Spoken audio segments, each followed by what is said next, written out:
Well, I made some improvements to the golf cart.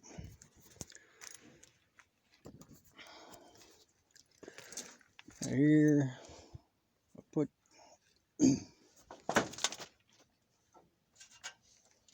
the channel in there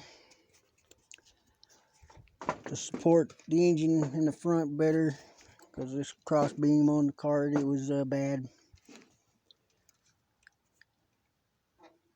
It rusted out and then made the engine sag.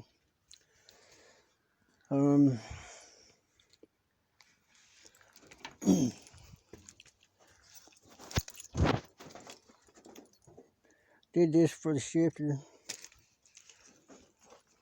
Try it out that way, but it's, clutch is kind of, you gotta better have a good hell of a grip. And, oops, 4-wheel front end on the front of it. Of course, I had to build some adapter plates for the hubs to the rims because couldn't find the correct rims. We'll try them that way, and then had to turn the rims backwards so they wouldn't be hitting the calipers.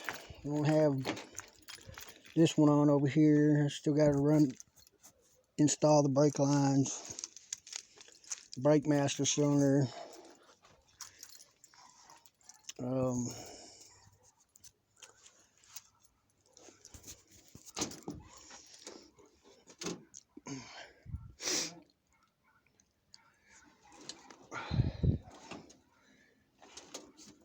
Got the steering hooked up.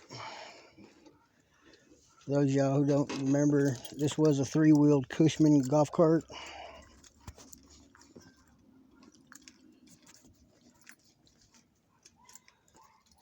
I'm going to install those motorcycle springs on the back probably, or find some other shock absorbers. Hell, really I already have springs, just need the shock absorbers. And get everything back installed, clean the engine back up again. Had it took it in the 4th of July parade in the town I live in this year. And for some reason she wanted to blow oil back out the breather tube. I think a bug had got in there. Plus it got real hot. It was a hot day. And it was air cooled, and they were moving too daggum slow. Even my crotch rocket or my Honda Interceptor, it's water cooled, and it was getting a little warm. But anyway, just a little bit of an update. More coming at you as I get it.